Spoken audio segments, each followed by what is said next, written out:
Welcome everybody to another deck analysis. Last one we did today, I think I did about like 7 or 8 today. So last one of the day that we're going to do, and then there'll be more out tomorrow because I'm an animal.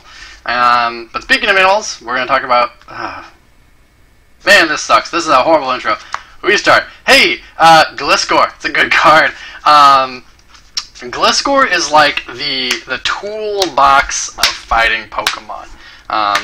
If you didn't know, there are some pretty good Gliscors out there. They all kind of do different things, but do the same thing, but not really. They all kind of attack for 1 energy, or 2 if you need a better attack, and they all either like add a status condition, deal more damage for having damage on them, or retreat lock. And so this deck is built as kind of that toolboxy style. You're going to be able to attack with whatever you need to outplay your opponent.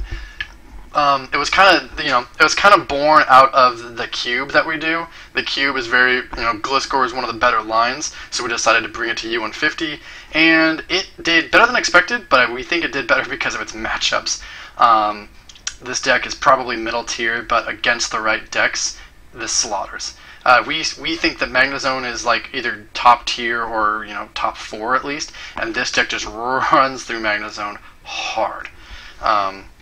You'll see why in a bit. But if you don't know what the level X does, when you level X it, you poison and paralyze your opponent's Pokemon, and then you do 60 and switch. Finishing Strike does 70 if they have damage counters on them. Burning Poison, you can choose either burned or poisoned. They are affected by that special condition, and it comes back to your hand. It also does Pester 40 plus 40 if they're affected by a special condition. Cutting Turn, flip a coin. If heads, it does 10. Or reduces their HP to 10. And then Poison Ring 20, and they can't retreat. They also have a lot of cool switching effects. This is 40 and switch, 60 and switch over here, 20 and they're burned. So you see they got a lot of cool little effects depending on what you're doing. It is a 4/4/1 line. You are playing a full-on 4/4 plus the level X line. And then you actually are also playing the evolutions. And this is the reason why this deck blows up Magnezone, is because Magnezone's out to fighting Pokemon is Emolga and Zapdos and that sort of thing, and tanking with those. Well, those are both weak to Jolteon. So being able to just swing for damage over and over again is super, super good, just having this and any of those out.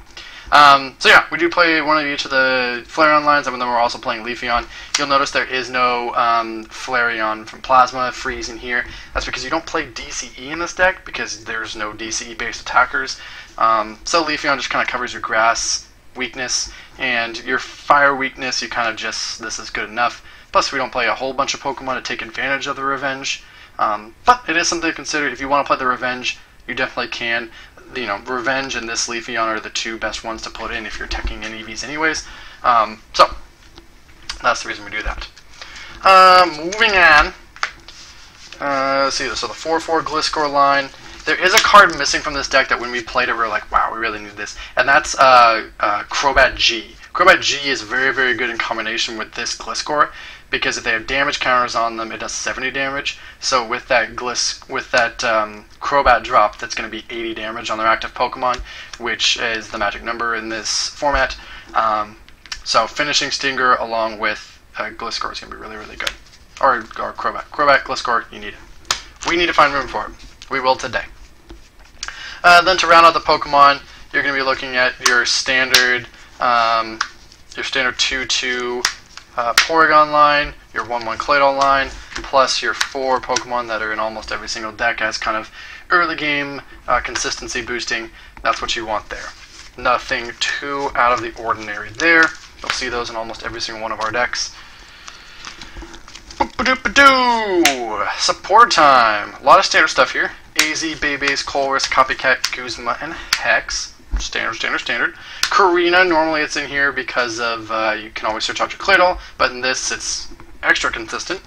Lysander, I really like playing Karina in fighting decks, like duh, right, because they go in fighting decks, but like, this card goes in every deck anyways, and when I play this card, when I have fighting Pokemon in my deck, I'm like, wow, the possibilities are endless. This is so cool. I don't have to grab my Baltoy, I can grab something else. So, I love that card. Lysander's trump card, Molly's Request, and Mallow / Oracle. Collector, Juniper, Oaks, Sycamore, Admin, and Sages for your extra draw here. The reason you don't mind the Sages is like you have these EVs that you can discard if you draw them. You know, you could put Lookers in over that if you're really, really concerned about keeping stuff in your hand. Skyla, Teammates, and Wally to round out the standard looking stuff.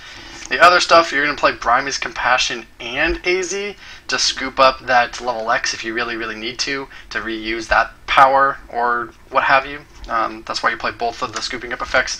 Then we also play Iris. It is an Iris-based deck. The damage is fairly low with this deck if you're not hitting for weakness. So Iris is a way to boost it.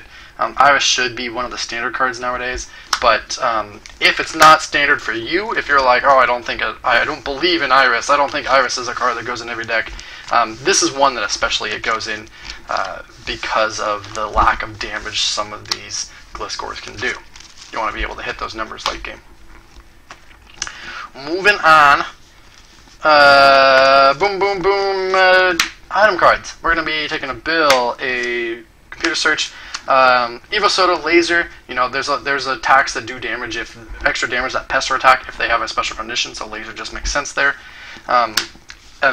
Invention, Item Finder, Drunk Rump's going to go over there, Level Ball, Luxury Ball, Mystery's Wrath, Powpad, P-Com, Oak, Rescue Stretcher, Scoop Up, Super Rod, Swoop, and Ultra Ball, Versus Seeker, Windstorm. What else is standard? Oh, yeah, we got some other standard stuff. Acrobike, Escape Rope, and then Battle Compressor is kind of standard, kind of not standard. The reason you have it is for the evolutions that you don't need. This is a great way to get rid of them so you don't have to draw into them. So I think I put that in every single thing that has that evolution line in it. Your other stuff here, we are going to be playing a Surprise Time Machine. It's awesome for your EVs, so you can evolve an EV and switch it, or whatever Gliscor you need in that situation. Surprise is awesome.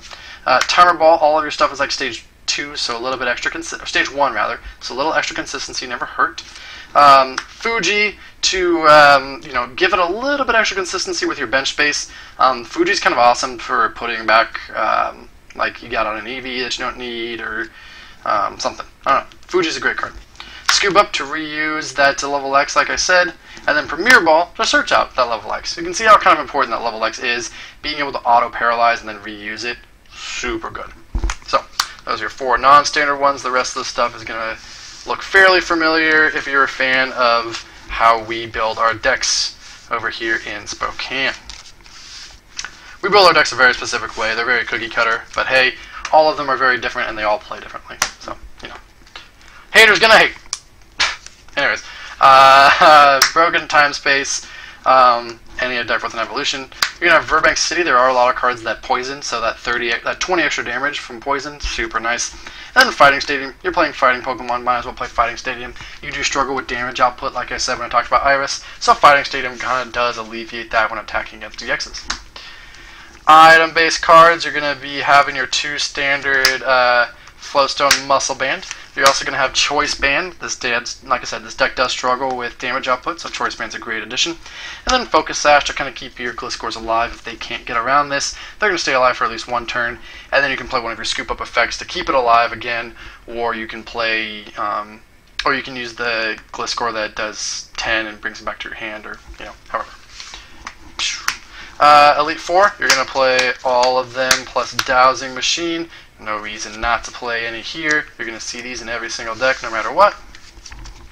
And then Special Energies, you're going to be finding a double Rainbow Energy to be able to use Pester right away, to be able to use some of the other, the level X attack right away. Surprise dropping it there.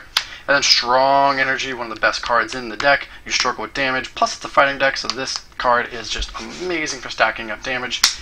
And then Basic Energies, 3, 6, 9, 10. I don't know why I laid it out like that, but there are 10 energies. It's enough. Most of your attackers are just for 1 energy anyways. So 10 works out. The second attack on a lot of these Pokemon aren't super important. They are good and they are important, but the double Rainbow is more than enough to satisfy the amount of times you're going to use those attacks. If you're really, really concerned about it, you can put like an EXP share in here, or something like that, or even a Stark Mountain. Stark Mountain works for fighting Pokemon, or fighting cards as well. So if you're really concerned about that second attack, Stark Mountain, EXP share, great cards to add in. Cool. If you have any other questions about this, please let me know. It is a very standard looking thing, but the reason it's so standard is because it's good, I think. I think that's why it looks standard. But it is kind of hard to pilot. You have to make sure you're attacking with the right Gliscors at the right times and doing all that stuff. It is one of those nuanced decks. It was very similar to the old Donphan decks, where like, yeah, you're gonna 40 and switch into a wall, but like what wall you switch into, what card you lysing, or that sort of thing, the intricacies is very hard. This deck's easy to like pick up, but hard to master. I think that's a more accurate way of saying it. But yeah, hope you guys enjoyed the deck. If you have any questions, let us know. If not, have a good one.